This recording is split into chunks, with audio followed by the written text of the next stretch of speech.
Tirik na naman ang araw. Ganda dito, oh. Malolos, Bulacan. May nakita akong simbahan dito bukod dun sa Barasu.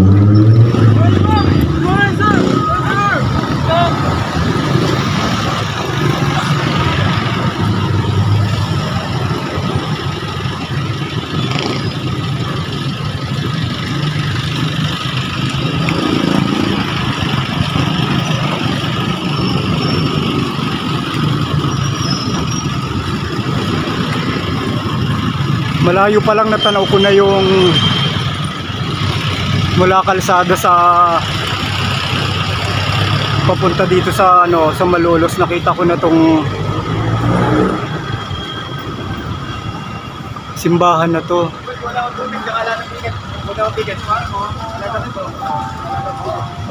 Ang ganda. Una kong natanaw to, malayo pa lang ako.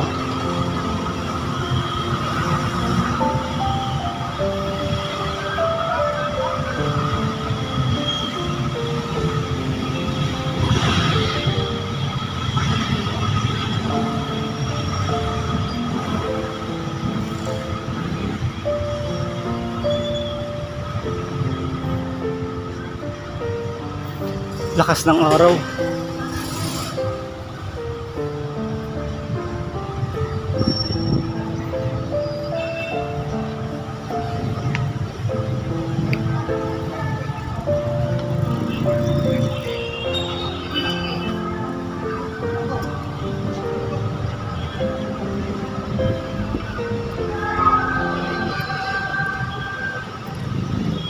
Katedral to ng Malolos.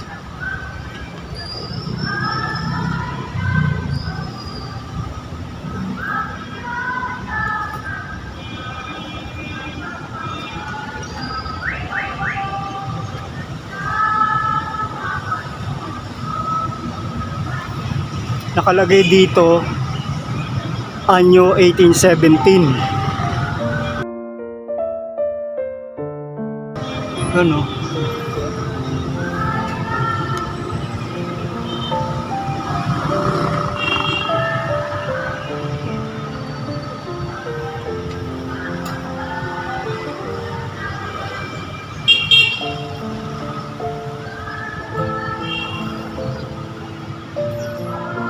Magandang umaga po. Ayun, oh, pagkakaukit sa mga pintuan itong simbahan ng Katedral ng Malolos. Inukit siya sa kahoy.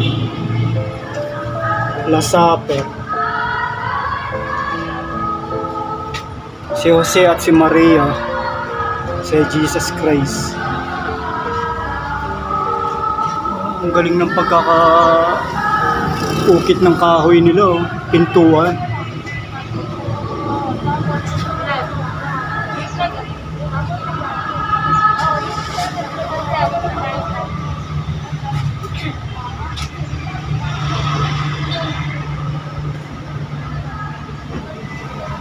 Ang ganda ng pagkakaukit pintuan nila.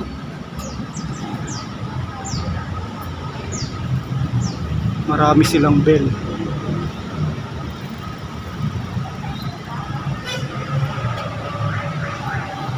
Katedral ng Malolos. Tinatag ng mga Agustino bilang parokya ng Malolos sa patronato ng Nuestra Señora de la Inmaculada Concepcion. 11 Hunyo 1580 nagsimula bilang simbahang gawasan ni Pa at Kawayan. Dito rin isinagawa ang simbahan at kumbento na yari sa bato 1601 to 1744. Nasunog 1830, nasira ng lindol 1816. Yan, oh. Pinasinayan ang panandang pangkasaysayan ito bilang pagunita sa ika-60 anibersaryo ng Diocese ng Malolos 2022.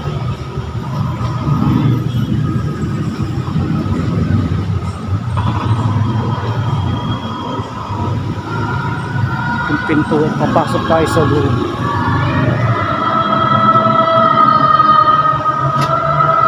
Bawat pintuan nila may tanda. May mga marka yung pintuan nila, oh.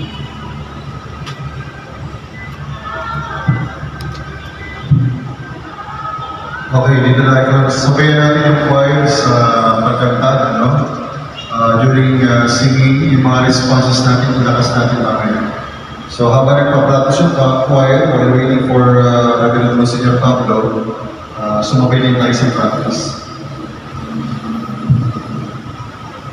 Sa ika-2,000 taon ng pagsilang ni Kristo mula sa 24 Disyembre 1999 hanggang Enero 6, pumasok tayo sa pintuan ng tahanan ng Amang Mapagmahal bilang mga kapatid ni Yesu Kristo.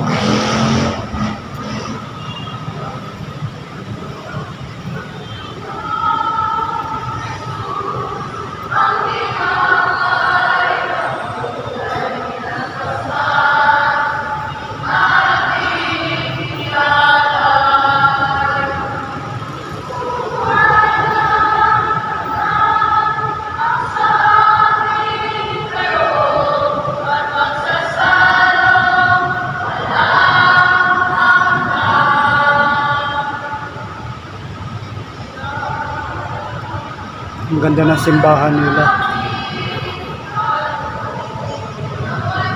Mayroong mga pandekorasyon nila, gold.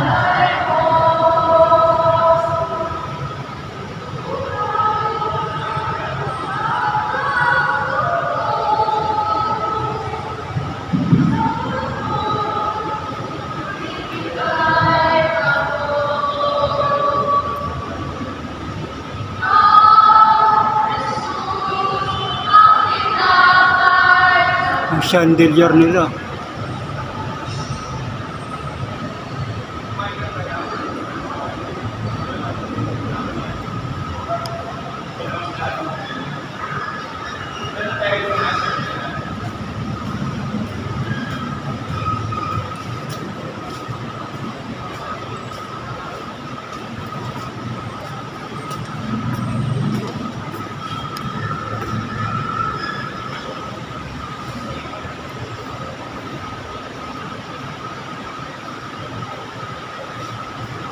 Baka off limits na dito.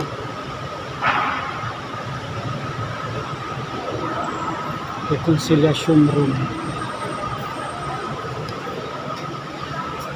Kunting silip lang tayo at baka tayo mapagalitan. Dito ang mga santo nila.